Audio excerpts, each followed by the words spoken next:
going to be talking about anxiety and how that shows up. The more out of control it feels, the more anxious we become. Yeah. And the more anxious we become, the more out of control we feel. Kind of get it. We've always had amazing and suddenly I'm consumed with this anxiety and, you know, I've got pain during or I've got erectile dysfunction or, you know, whatever it might be. This isn't how I normally feel. Why is this taking so long? It's a really common point for people. Then we start to worry more. And as you say, there's something wrong with me. You know, we move into that space, don't we? Yeah. It's really difficult to explain if something like a sexual problem arises when it's in the context of a long-term relationship with a person we've had with for 10 years, hundreds of thousands of times. How that plays out in the avoidance of sex, because then actually it's far easier to avoid. People are dreading going upstairs. They're dreading going to bed with their partners because they are terrified that the person that they love is going to lean over and kiss them in bed or kind of cuddle up to them or make the move that they know means that they're interested in sex and that they are not going to be able to have. The really difficult thing is that nothing changes if nothing changes. Exactly. And we have to address it. Yeah. If we want to get through it, we have to address it. Yeah. So welcome to Sex Tells, the podcast where we normalise every aspect of sex, relationships and the parts of ourselves we don't always say out loud. I'm your host, Lucy Frank, psychosexual and relationship therapist. And today we're diving into one of the most common areas of sexual dysfunction and relationship issues, anxiety. And I'm joined by the very brilliant Kate Moyle, a fellow psychosexual and relationship therapist, an expert in this field, an author and host of the Sexual Wellness Sessions podcast. Anxiety sort of shows up across the whole relational and sexual system, influencing desire, arousal, connection, and communication. It often goes unnamed, but it is deeply felt, and it is at the heart of much of our work. So together, we're going to unpack what's going on and how to approach anxiety through the lens of psychosexual and relational work. Welcome, Kate. I'm so pleased to have you. So we're going to be talking about anxiety and sex and anxiety and how that shows up. And it's kind of at the root of, I suppose, first of all, the first question is like, what are we talking about when we're talking about anxiety? Because suddenly it can just appear from nowhere. You know, we haven't suffered from it before, then it's there, it becomes everything. What is it? Yeah, well, anxiety for a start is something that we need. Yeah. It's a survival mechanism, you know, it's a response that kind of happens in our brain in anticipation of kind of something that's to come. And without anxiety, none of us would kind of be making it through. It's appropriate. It's about learning. It's about our environments. It's about threat response.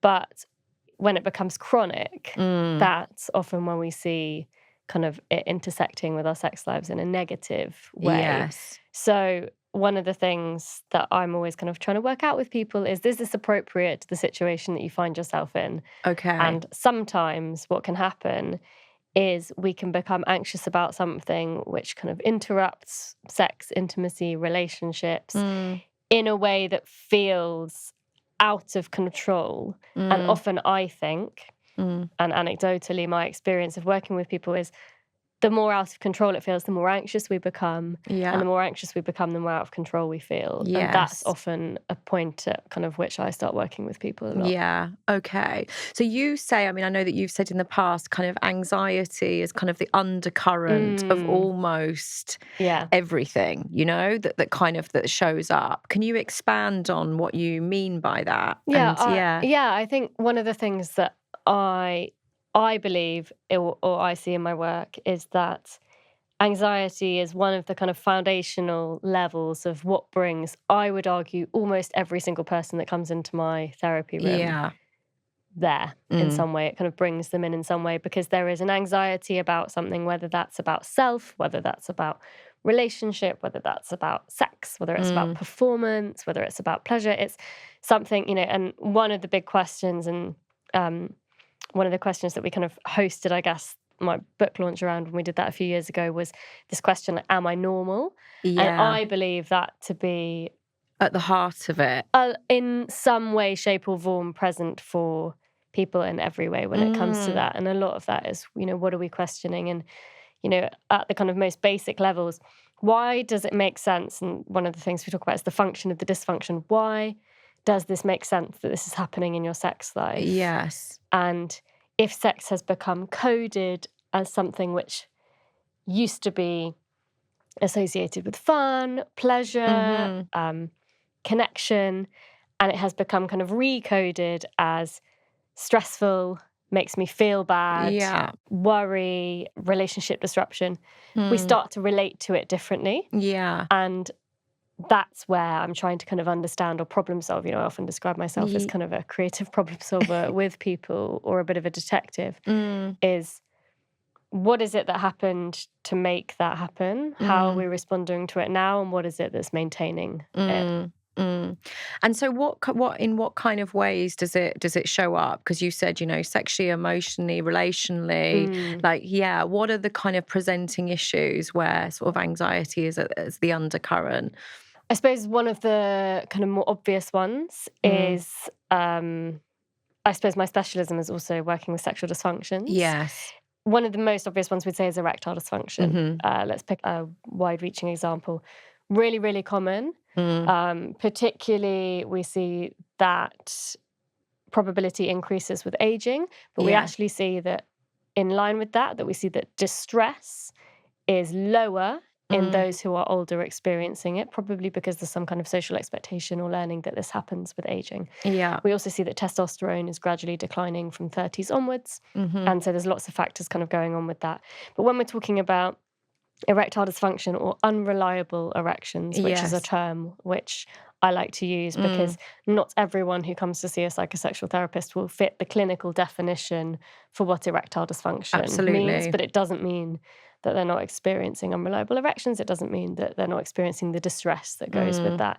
So that's commonly associated with something called performance anxiety, which is the fear of not getting this right, not doing a good job, that I'm going to struggle to get an erection, that I'm not going to maintain one, what happens if I lose it.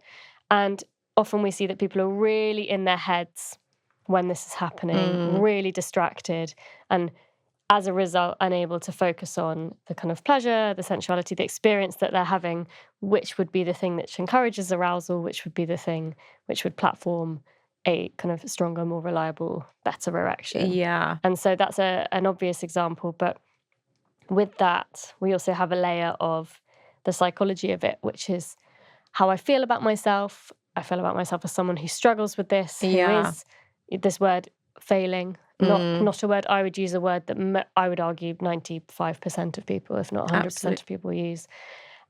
What does it mean that I'm someone who's struggling in this way? And all of the psychological kind of implications that come with that. So that would be a really obvious cycle of the problem happens or the challenge happens, the difficulty happens, the worry about the difficulty or the negative psychological impact, which then increases the likelihood of worrying about it more next time if there's no interruption to changing something or addressing it. And it's very, very quick to start and much harder to break. To break, And I suppose, so what's your, with unreliable erections or, erectile dysfunction, for example, how do you move through that? Because as you're saying, it becomes a loop, doesn't it? And we need to break it. We need to find a way to break it before that becomes then a pattern unto itself. What kind of work do you do with your clients in that sense?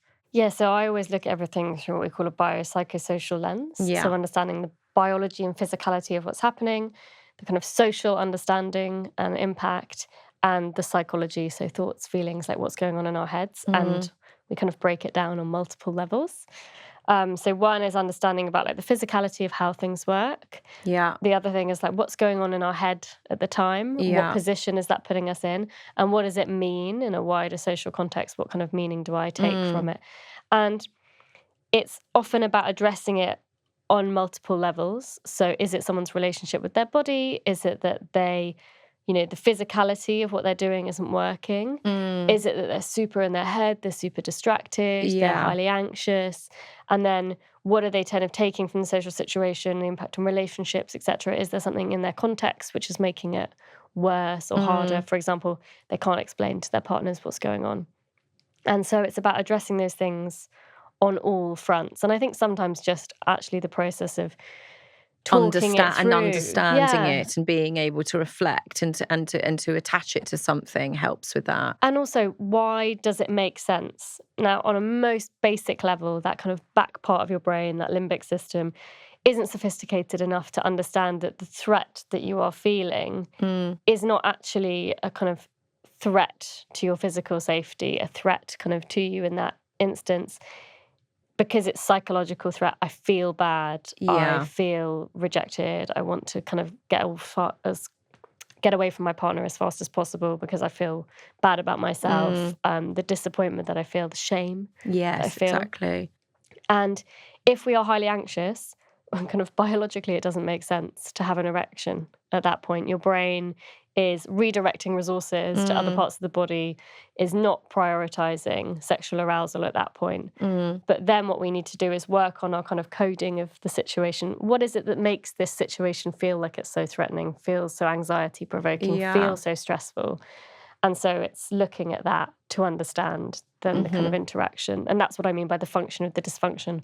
Why does it make sense that in this situation you're more stressed? And one of the most obvious thing might be someone struggles when they're with a partner and there's someone else present, but not when they're on their own. Yeah, which I see a lot as well. Yeah, exactly. It's what we describe as situational. Yes. So your body hasn't changed, your hormones haven't changed, your penis hasn't changed. So the ability is there and intact, but you feel different in one situation to the other. What is it about that which is changing how you see this situation? Yeah. So once you've kind of, I suppose, got to the understanding of it, that's one part of it. And then how do we reach for resolution? The kind of, and I certainly know, like, you're working with men, it's always, about like, yes, but can you fix me? Right? Can we get on with the other bit? And, less interest sometimes, and again, there's a generalization there, but like less, but, not necessarily wanting to go to that really vulnerable place as well of what's going on. But what's the next bit? Yeah, I think sometimes it is about that recoding. It's about, okay, what are we going to do with this? How are we going to do it? How do we address it on those multiple levels? And sometimes it might be someone physically getting in touch with their bodies on their own, learning about breaking out of patterns or routines, learning about different ways of sensuality. And for others, it's, okay, well, how do we prioritize to kind of using basic mindfulness exercises, how do we actually focus on the physical sensations that we're experiencing when we're having them, rather than prioritizing the thoughts, worries, concerns, which are causing distractions, which are going on in our heads. Yeah, totally. I suppose, and again, from my side, I kind of try and help people really just get back to basics of pleasure. Absolutely. And just going back to understanding touch and thinking about pleasure and not necessarily about the outcome of that. Focus on that's enough. And we park that other aspect of it until we've got to another point.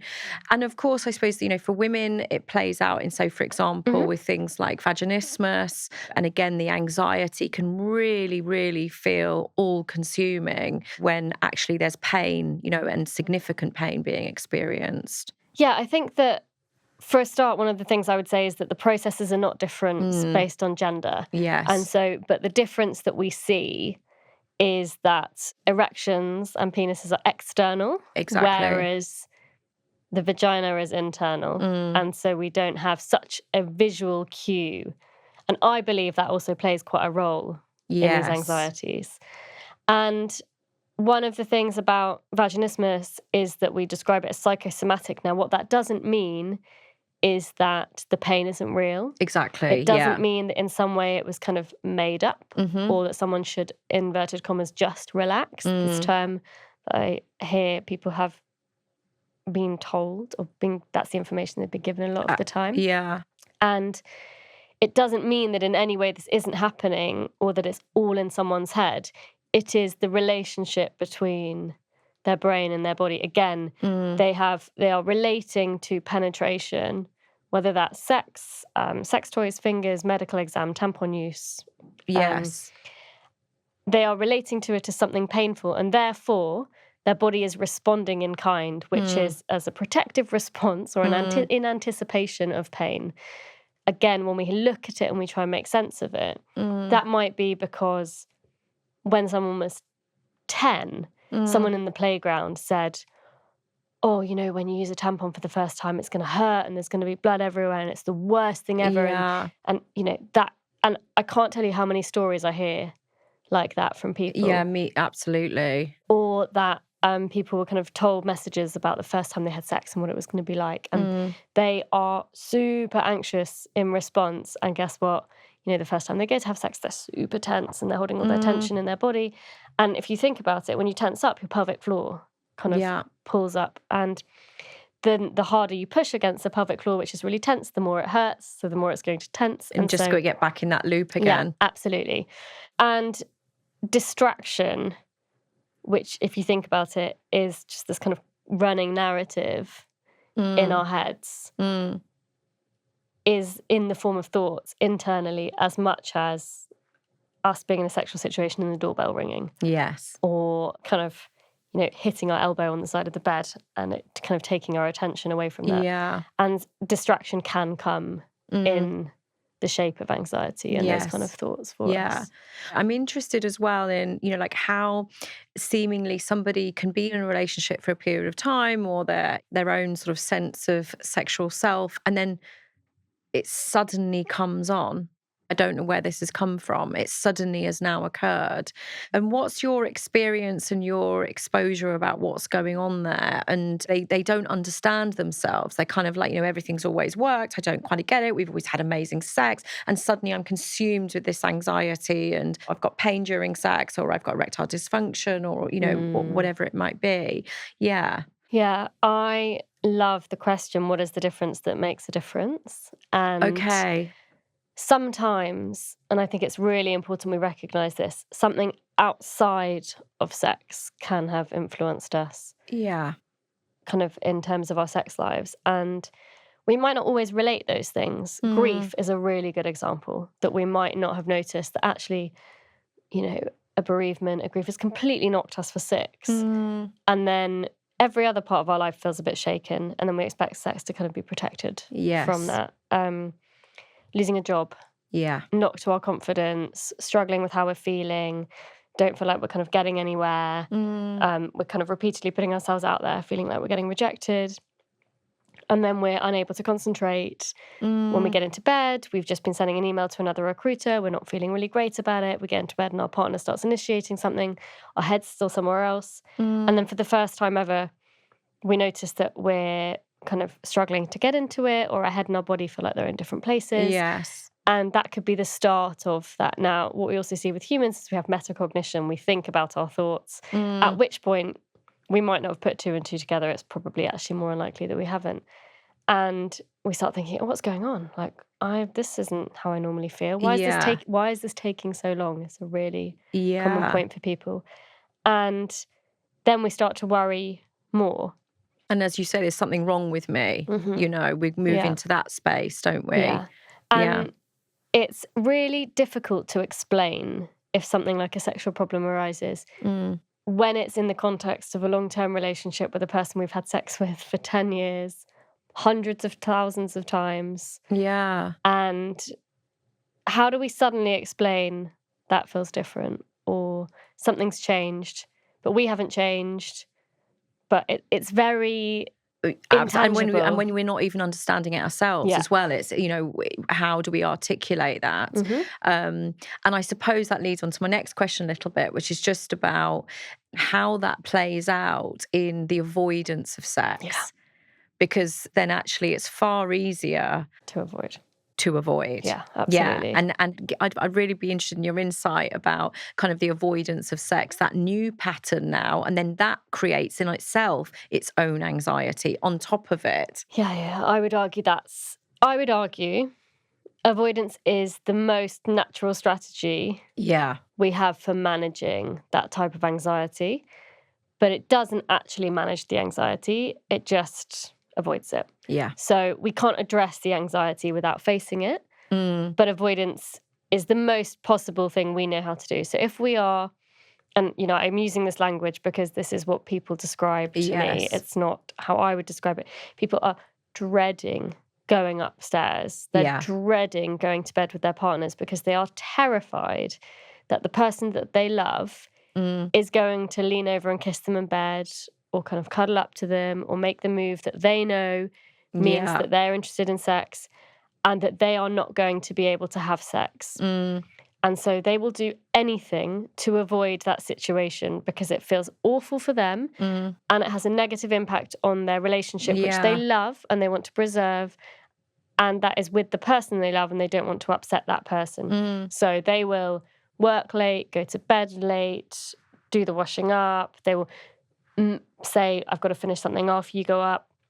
They will do whatever they can. So much work. You don't understand. Anything just to manage that situation instead of saying what they find really difficult to kind of put a name to.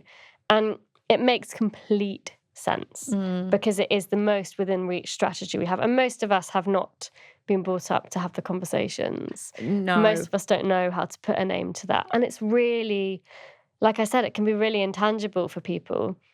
And it can be, because it's so cyclical, we don't feel like we know how to break it or what we can do to break it. Yes, exactly. And I think that then what happens is if avoidance is the only thing we know how to do, sometimes someone's partner might say, we haven't had sex for ages. Like, are you okay? What's going on? Like, that's not like us. Or shall we have an early night? And the avoidance becomes an unspoken and becomes a problem in itself. And then if there's no communication between partners, the other partner might say, like, what's going on? Or what tends to happen, because we all have this self-critical kind of lenses, they say, like, do you not want to have sex with me? Yeah. Or, and then it becomes blame. And it becomes blame. Or or like, one person's... what am I doing wrong that you're not interested in me? Yeah. Do you not desire me anymore? Like, what's happening? And that in itself then becomes a secondary problem. Totally. To what's going on. And again, it's really difficult to address because we don't have the tools to know how to have those conversations. No. And so we see that can become quite a multi-layered process. And one of the things that I often think brings people to therapy isn't just the kind of challenges we see around sex. And when I say sex, I don't just mean intercourse, I mean the kind of all of those sexual moments that people have, is what we see is that people then pull away from all of the things that potentially might lead to having sex. So getting into bed together with no clothes on. Yes. Or cuddling up together on the sofa. Or someone kind of goes up and gives someone a hug from behind. Or a lingering kiss. Or whatever those things are. An early night. Yeah. We start to cut those things out because of the risk of potentially them leading to sex and us either having to say no or having sex and not feeling like we can and feeling highly anxious about it, or us feeling like if we try and have sex that we will, inverted commas, fail. And so we're like, okay, I'm going to manage all of that. Yeah. And so we cut all of that out. And that's the point that couples, I think, really start struggling because all of those things, what we call sexual currency, are gone. And we don't have an explanation as to why. It. And it means that the gap gets bigger and that feels harder to cross. If we think about it like bridges, it feels like a bigger gap for us to kind of get over. And the bigger the gap, the bigger the challenge. And the longer it goes on for, the more we worry about it. And we can see just how the layers of this build up. Absolutely. And then you can see as well how it kind of starts moving into sort of, emotional disconnection and then relational disconnection. So we're not having sex for ourselves or with the other. We're now highly anxious about it. We've withdrawn completely from all levels of intimacy. And then also conflict might arise as a consequence of that. And there's a lot of resentment that builds up. Everybody's completely different and their situation is completely different. How it impacts them is completely different. But what would you say about those couples that are kind of avoiding to that degree? Is it about sort of some form of exposure therapy?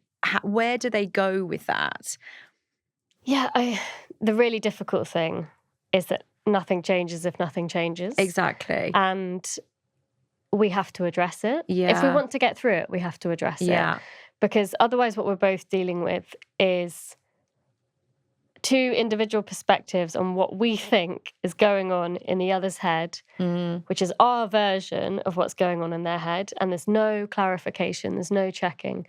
And so at the point that people might come to therapy, for example, and we get them to say, okay, what's your version, like the completely unedited version of what's going on? So I will say to people, okay, what's what is your kind of analysis of what's going on? Yeah. Someone might say, my partner is no longer attracted to me because they never approach me for sex. We never have sex anymore. They never approach me. They never kiss me.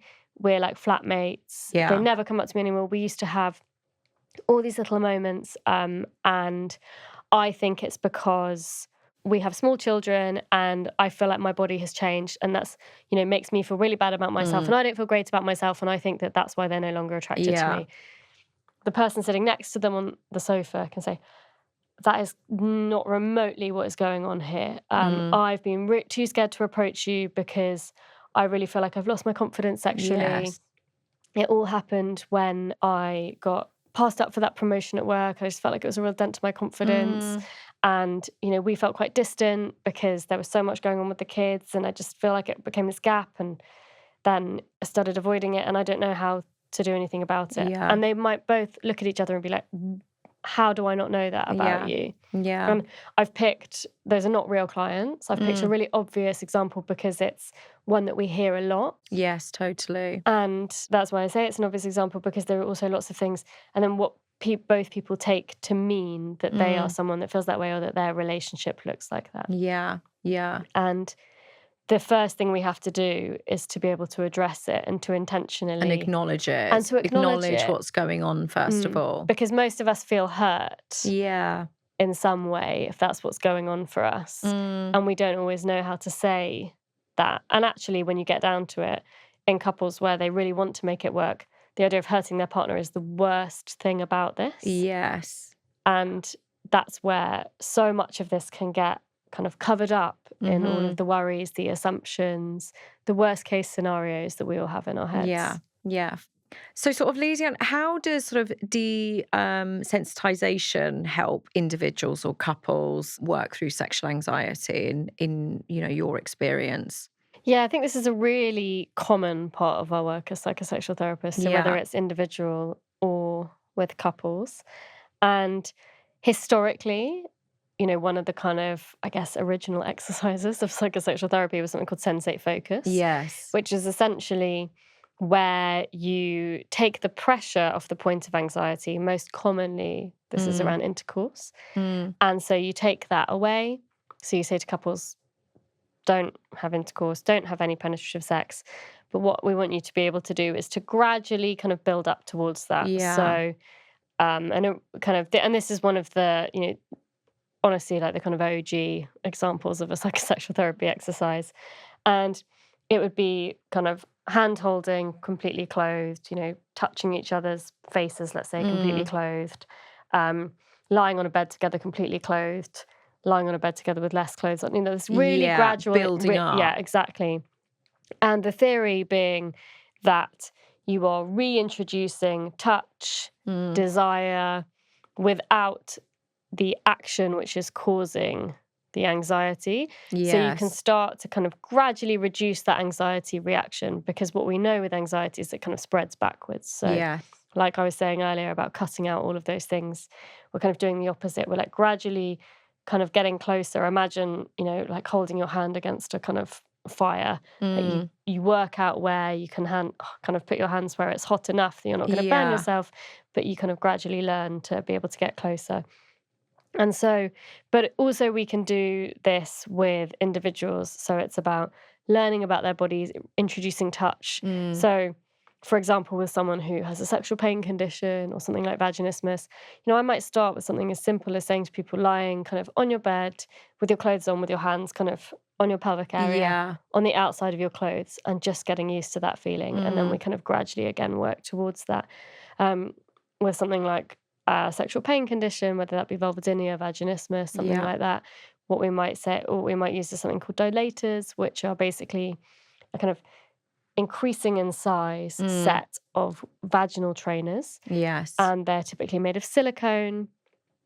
And it's about kind of, I guess the smallest size is probably something like a little finger. And they increase in size, and it's about training. So training the muscles so that they learn how to accommodate something, and also psychologically allowing yourself to gradually build up confidence, the ability that you can have something inside you. And it's all about this kind of gradual process of breaking it down, a little bit like exposure therapy. Yes, exactly. I And often feeling describe it that safe. way. Yeah, Yeah. exactly. Creating a sense of safety. So platforming a sense of safety at every step. And so you learn to build your confidence, and with your confidence increasing, you're reducing the anxiety. And so those two things are working together and you're taking it step by step. Yeah, exactly. And I suppose, as we were talking about earlier, that's kind of then how it works with a couple as well, that you would gradually, step by step, expose. And I think also, a really helpful way, as we've said, is to sort of talk less about outcome, actually to get into, let's just enjoy touch and just stay with touch for however many weeks it is. Touch for touch's sake. Exactly. Touch for touch's sake. And we don't enjoy that, actually. It is always about outcome and orgasm and this intense, arousal and performative expectation for men and for women. I think one of the things that I see often as well is, change in body, particularly with women, and that drives a huge amount of anxiety. What do you do in terms of your work with helping people sort of anxiety around body confidence, and exposure to that? Yeah, body confidence isn't about how you look, it's how you feel. Yeah, Now, exactly. obviously, if how you look changes, how you feel might change. But again, we have to get people back to a focus on sensation. And a lot of it is often based on their own anxieties, their historical relationships with their bodies, the process that they've been through. For example, I work with a lot of people who have been through IVF, multiple miscarriages, fertility difficulties. Their body might appear the same, but how they might feel about their body might be completely different. The same with cancer treatments or medical treatments or operations. And it's about rebuilding a relationship with your body kind of and where you're at now. And again, focusing on sensation and getting back to that. And, I really like a body neutral approach for terms of that. I think body neutrality can have a really important impact here, which is also where we focus on kind of the function of our body, what it can do for us, the respect for our body, but almost in a way which means we're not kind of overthinking about it. And that's a super kind of brief top line explanation of body neutrality. There's a whole theory behind it, but it's almost being in a place where we're not thinking about our body, but we're focusing on the feelings that it's having, because the preoccupation we can have with our body, kind of how how we think it looks, what we think our partner thinks about how it looks, perhaps in association to historically negative experiences, which again is a thing that people can bring up. All of those things are distractions that can take away from pleasure. And if they become distractions that become really anxiety inducing, it's not just kind of taking away from pleasure, but it's the ability to interrupt functionality. And at that kind of more extreme it's so end.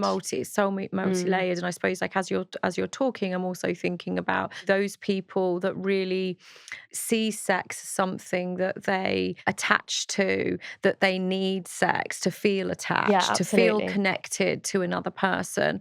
And so what happens in the absence of that to them and the rise of their own anxiety, that's Yeah, because they question themselves. And it's also because all of the messages that we've been given about healthy relationships, about good at sex, about what a good sex life looked like, how often should we have to have sex, all of those questions, if we feel like we are not fitting the kind of norm or what's expected or what we, inverted commas, should be achieving, then we feel like we're the failure. And because we don't have this normalized discussions about all types of sex. And when sex doesn't go perfectly and when sex goes wrong. Or imperfect day-to-day average sex, as I like to kind of talk about, which is the sex that most people are having. It's without the kind of general conversation about that, we think, okay, well, I'm the only one and therefore I'm the problem. We have this very critical self-lens which gets layered with the shame and general kind of taboo and embarrassment we have. And that is not to say that we have not made massive headway for sure in these conversations in the space. And we see some amazing kind of sex tech and sexual wellness brands coming forward and products coming forwards and solutions coming forward. I think the fact that we're seeing these kind of conversations happening and normalizing them exactly to that extent. And that sexual well-being is a phrase which is kind of more commonly understood now, makes a huge difference, but it's still kind of historical versus modern day for lots of people. Yeah, totally. So I suppose for people listening, what could they do in order to kind of reduce anxiety? You know, if they're experiencing anxiety currently in whatever form that's taking, in whatever presenting issue that's taken, what can they do? What would your advice be to kind of reduce that? I guess And for sex ultimately to feel safer, you know? I guess safer is a really interesting word, because I think sometimes safer is also about expectations. Yeah. And it's that kind of, what's the phrase? And I don't know where it comes from. Happiness is expectations minus reality. Is that right? Yeah. Yes, that's right. If you are in a relationship where you can trust the partner to hear it for what it is, sometimes saying to your partner, "Do you know what? I'm feeling really anxious about sex at the moment. Yeah. I can't quite explain it myself, but," and for them, you know, in a perfect world, they would meet you with, "Okay, well, what can we do about that? Like, what would be helpful in that situation?" Now, that's an idealized version. Yeah. But sometimes addressing it Yes. is a really good way of you then at least feeling like your partner has an explanation. It takes away a lot of those unknowns. And, you know, often I'm working with people who might be dating and they might say, "I'm so terrified about going on a date, liking someone, them liking me, and it getting to the point of, shall we go home together?" Yeah. And that's almost the worst case scenario, that the date goes well and I then have to face Yes, that. exactly. And, you know, a lot of the time I'm working with people where we might say, "Okay, so how are we going to communicate that?" Or, "Are you going to take the risk to say to the person you're on a date with, no, I just need to flag something to you. Like, this is nothing to do with you. Yeah. This is completely about me, but sometimes I struggle with sex and I want you to know that, because if it happens, I don't want you to think there's anything to do with you, Yeah. or I might need us to kind of take things slowly." And one of the things that I also say is, if that person responds really badly to that information, it's likely they've got their own version of that, something going on. Yeah. Or that they're not going to be the right kind of partner for someone who's having some anxieties and struggles with sex if they can't have any empathy or kind of understanding Yes, exactly. with just the idea of it. Yeah. And and again, it's then about, okay, so how do we communicate what's going on? The other thing I would say is think, okay, what is it about sex that's making me so anxious? What are the specifics of it? What's the worst thing that I'm feeling about this? And is there anything that can be done about that? Now, there are loads of great podcasts, kind of PDFs, like online courses, things like that, like the Havelock Clinic. Yes. Who's a brilliant, brilliant colleague and friend of mine, Dr. Karen Gurney, has great like online courses. Everything isn't behind therapy doors and not accessible for anyone anymore. And I would say try and find ways to help yourself. Yes. There's also a great platform called Mojo, which is for men struggling with erections. Yes. A great app called Furly, which is about mindfulness, sex exercises. It's audio-guided content, which is really great. Yeah, totally. And so there are lots of things available. So the first thing is, I think, access that. Is don't think that there is nothing that can help you. No. I believe there are plenty of things that if people who are looking for it can get, that don't require the help of someone like us. Yes. There are plenty of those resources available. And I think kind of addressing it to start with. But also another thing that I often talk about is listening to TED Talks, podcasts, things like that start to open up your perspectives about sex, and for you to hear different versions and different stories, and to think about, okay, why is it that I think that sex is all about, for example, the pressure on me to perform? Like, where did I get that idea from? Those sexual scripts, exactly. Exactly. Or why is it that I think that I have to, I'll take another common example, orgasm within a certain time, or that partner will think I'm taking too long, and therefore that means that I'm hard work. Or that I'm not good as a partner. Where's that idea come from? And sometimes just starting to look at those ideas, I think, can be really useful for people. Now, for some people that might feel really confronting, and that might be where something like psychosexual therapy has a role or has a place. Totally. But leaving it unchecked is only going to maintain this cycle of anxiety, hiding, Yeah, well, there is like anxiety, avoidance, going into situations highly anxious, which means that you're not going to be able to relax enough to be aroused, which means that you're going to struggle with sex, which means that you're going to have a negative kind of emotional consequence for you. And therefore, you're probably going to put some of that on your partner. And then you're going to expect that worse next time because the cycle's continuing. And what I would just say to people is if you can, try and think about what you could do to help yourself to change this in some way. Yeah. Because one of the big things that I believe, and I think the big parts of my work is that I believe that actually so many people feel that there aren't any answers, aren't any solutions, and that actually if we've made that obvious, that would be a thing that would mean that less people need to get to the point of seeing someone like us, of having therapy. I absolutely agree. And again, completely encourage people. I think the starting point is on vulnerability, open up, find that information, because actually, again, what we're always talking about, these things are far more common, far more normal, and we just need to make sure that we're normalizing them more than we are. Yeah. The biggest gap we see is the occurrence of sexual problems and how much people are talking about the occurrence of sexual problems. Exactly. And within that is shame, embarrassment, people thinking they're the only ones. Exactly. And that's the biggest thing that I think that we can kind of try and tackle. Yeah. They are super, super common. Yeah. And when you manage to disclose and tell somebody about that anxiety, usually it's received with real openness, because people have their own anxieties and their own vulnerabilities themselves. So it's good to hear it from somebody else and not feel that they have to, be propping up that relationship to some degree. Yeah, absolutely. Absolutely. Okay, amazing. Thank you so much, Kate. That's been really, really interesting. Again, could talk about it all day long. There's all the anxieties around, attachment and all of those things, and relational and emotional and how it feeds out. But that's been really brilliant. Thank you. Thank you.